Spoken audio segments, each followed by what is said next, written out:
They look sleek, they sound premium. The adverts make them seem like the very best Europe has to offer. But don't be fooled. These are the cars Europe's own buyers have given up on. Sales collapsing, reliability scores in the gutter, and depreciation so brutal that owning one is like setting fire to a pile of €50 notes on your driveway. And the proof is no longer just opinion. In Consumer Reports' 2026 reliability rankings, the German brand that's supposed to define luxury, Mercedes-Benz, finished dead last. Some of Europe's most famous names, Jaguar, Land Rover, Alfa Romeo, Maserati, didn't even have enough dependable data to be ranked at all. And the sales charts tell the same story. The mighty European makers are sliding, and a few of them are vanishing in front of our eyes. So if you're thinking about buying a European car in 2026, watch this first. These are the 10 worst, counting down to the one nobody anywhere can defend. Some of these names are going to hurt because they used to mean something. That's exactly the point.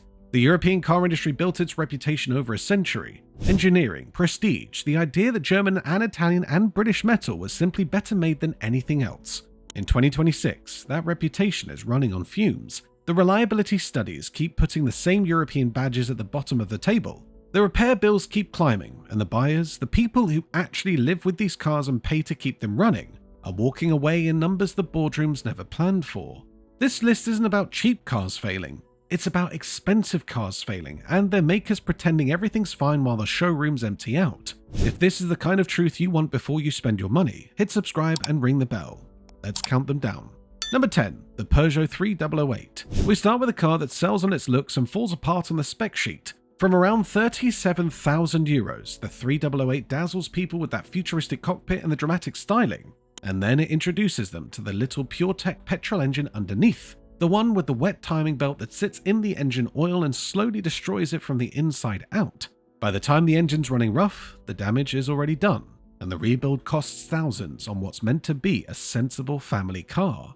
The diesel versions bring their own misery, with emissions plumbing that clogs and AdBlue systems that fail expensively. Consumer Reports have consistently ranked the 3008 near the bottom of its class, and the 3008 has seen recall after recall in Europe, from suspension components to corrosion concerns.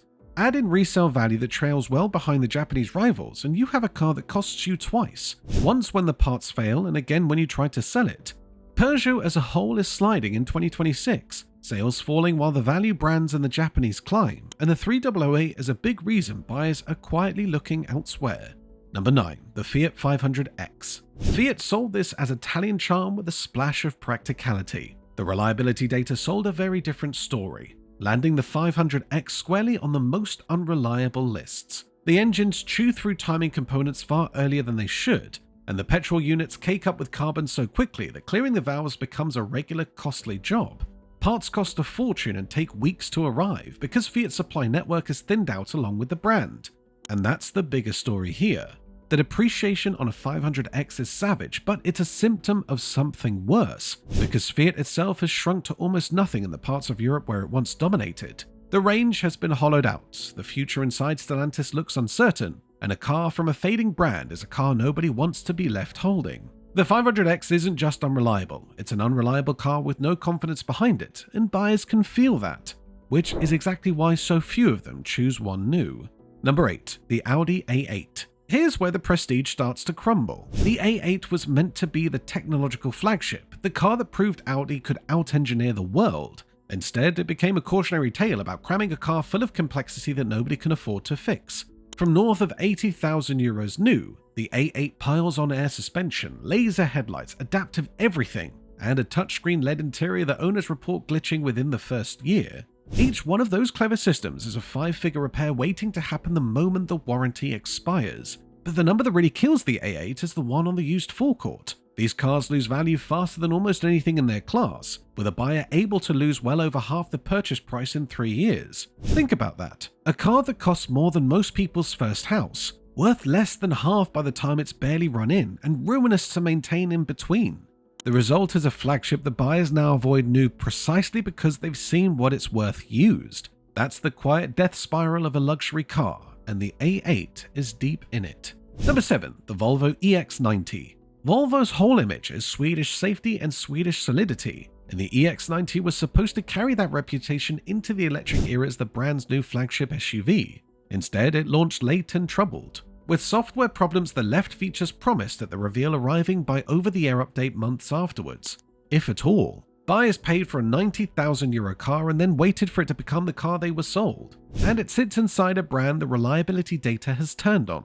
J.D. Power's studies have recorded Volvo owners suffering around 242 problems per 100 vehicles, near the bottom of the industry. A premium electric SUV that needs patches to do what the brochure already promised, from a brand whose dependability scores are sliding, is a very hard thing to sell, and the cautious sales figures shows buyers hesitating. The badge still says dependable. The early owners and the data are saying something Volvo doesn't want to hear. Number 6. DS Automobiles. Most people watching this have barely heard of DS, and that's the entire problem. Stellantis spun this off as a standalone premium brand, a French answer to Audi and BMW, built on the same ordinary underpinnings as a Peugeot or a Citroën but wearing a luxury price tag. Buyers saw straight through it. Under that supposedly upmarket skin sits the same troubled PureTech engine family, the same wet belt worries, the same parts headache that haunts the rest of the group. DS sells in tiny numbers across Europe, and the used values are alarming because almost nobody wants one second-hand when a proper premium badge costs around the same.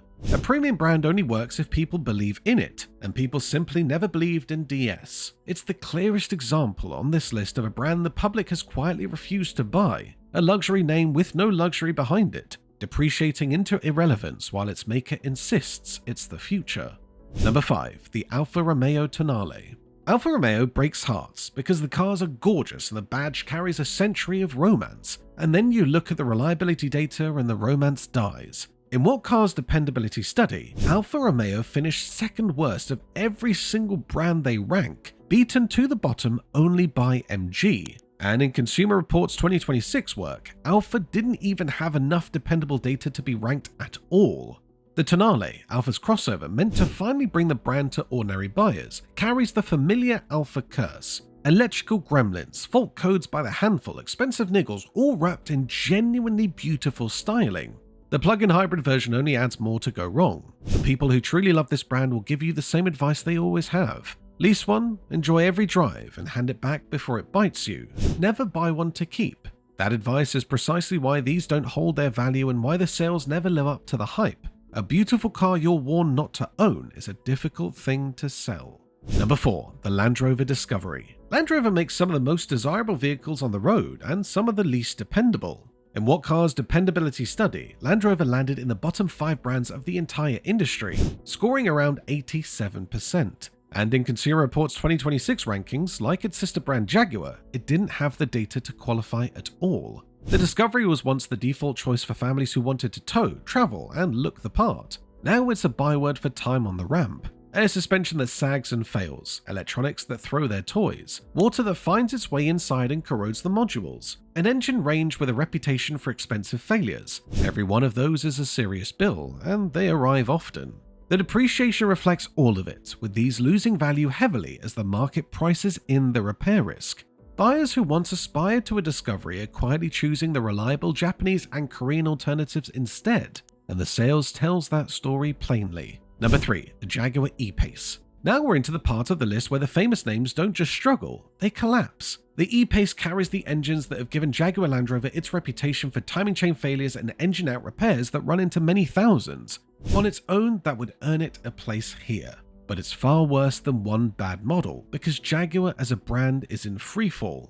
In April 2025, Jaguar registered just 49 cars across the whole of Europe. Not 49,000, 49. A fall of 97.5% in a single year. Globally, it has collapsed from over 180,000 sales a few years ago to under 27,000. And Consumer Reports couldn't even rank it for reliability. So when we say nobody buys these, with Jaguar it is almost literally true. The E-PACE is an unreliable car from a brand that has effectively stopped functioning as a car company, and that combination is pure poison on the used market. Whatever you pay for one, you'll struggle to give it away. Number 2. The Maserati Quattroporte. Italian luxury at its most seductive, and its most punishing. The Quattroporte promised the soul of a Ferrari wrapped in a 4-door suit, and it delivered some of the worst dependability and the worst depreciation in the entire luxury class. owners report serious electronic faults and transmission troubles, with repair bills running well into 5 figures, and the resale value is brutal, among the very worst of any luxury saloon on the market. The brand behind it is fighting for its life. Maserati sales have crashed, and Stellantis has pulled back hard, cutting investment and cancelling future models, sending the clearest possible signal about where this once great name is headed. Put it together and you have a 6-figure car that is unreliable, ruinous to repair, worth a fraction within a few years, and built by a brand that may not be around in its current form for much longer. That is why almost nobody buys one anymore, and why the few who did are paying dearly for the privilege. And number 1 is the worst of the lot, the Mercedes-Benz EQS and the S-Class lineage behind it. This is the one that should frighten the entire European industry because it's the flagship of the brand that just finished dead last. In Consumer Reports' 2026 reliability rankings, Mercedes-Benz came rock bottom of every brand scored. Not Fiat, not some budget marquee nobody expected much from. Mercedes, the company that effectively invented the motor car and spent a century telling the world its engineering was the finest there is. The EQS was meant to be the electric S-Class, the absolute pinnacle of Mercedes luxury for a new era, a €100,000 statement of intent. Instead, it became a lesson in how fast a flagship can fall. Its depreciation has become catastrophic, with these cars shredding an enormous share of their value almost the moment they leave the showroom, leaving early buyers nursing staggering losses. The S-Class it sits beside has been recall after recall, with quality complaints, rattles, electronic faults that would have been unthinkable from this badge a generation ago. And the sales reflect the collapse in confidence completely. The private buyers who once aspired to the 3-pointed star at the very top of the range have largely gone, replaced by fleets and businesses, while the EQS lingers on forecourts. Here's the brutal truth of it. When the most prestigious car from the brand that finished last in 2026 is also one of the fastest depreciating cars in all of Europe, the lesson is impossible to miss. The badge is no longer the guarantee it once was. You are paying flagship money for last place reliability and money pit depreciation, and Europe's own buyers have worked that out, which is exactly why nobody is buying. Before we wrap up, it's worth asking, why are the names that ruled European motoring for a century all sliding at the same time? The answer is a bet that has gone badly wrong. For years, every premium European maker chased the same strategy: premiumization. Push the prices up, push the badge up market, chase fatter margins, and trust that buyers would keep paying for prestige. They abandoned the affordable, simple end of the market and bet everything on the name being worth the money. 2 things broke that bet. The first is reliability. While the Germans and the British piled on complexity, turbos, wet belts, dual clutch gearboxes, screens for everything, chasing emissions targets and showroom dazzle, the Japanese quietly kept building simple, proven, undistressed machines. The studies caught up with the difference, and now the data is public and brutal, with Mercedes dead last and famous European names that can't even gather the figures to be ranked. The second is money. The cost of living squeeze across Europe has been relentless, and when the budgets tighten, the badge is the first thing to go. Nobody priced out of their own life pays €10,000 extra for a status symbol that turns out to be less reliable and worth half as much in 3 years. And waiting at the gates are the brands that build a comparable car for thousands less. The Japanese on reliability, the Chinese on price and technology, growing across Europe at a pace the establishment simply can't match. The European premium giants premiumized themselves into a corner, with cost structures too high to fight at the bottom and badges that no longer command the loyalty they once did. The cars on this list aren't unlucky. They're the first casualties of a model that's coming apart at the seams. So there it is, the 10 worst European cars nobody's buying in 2026. From a struggling Peugeot all the way up to the fallen flagship of a brand that finished dead last. Step back from the list and the pattern is impossible to ignore. The names that defined European motoring, Mercedes, Audi, Jaguar, Land Rover, Maserati, Alfa Romeo, are the very ones the reliability data now punishes and the buyers now abandon. The studies say it plainly. In Consumer Reports' 2026 rankings, Japanese brands take 6 out of the top 7 places, while Mercedes sits at the very bottom and a whole clutch of famous European names couldn't even gather enough dependable data to be ranked. The continent that invented the car is being beaten, badly, at the one thing it always claimed to do best: build quality you can trust. And this is the part the boardrooms will never say out loud. The collapse in sales isn't bad luck, and it isn't just a tough economy. It's buyers finally connecting the dots. The badge that costs a fortune, the car that depreciates like a stone, the repair bill that arrives the very moment the warranty ends, People have stopped paying for the name and started reading the data, and the data is damning. Every empty showroom is a verdict. So I want to hear from you. Which of these fallen names surprised you the most? And have you been burned by a European car that promised the world and delivered nothing but a repair bill? Tell me in the comments, because this community has owned every one of these, and your real stories are worth more than any glossy brochure. And if this list left you wondering what's actually worth buying in 2026, I've made exactly that video, the only new cars I'd recommend with a straight face, and not one of them is European. That's the one to watch next, before you spend a single euro.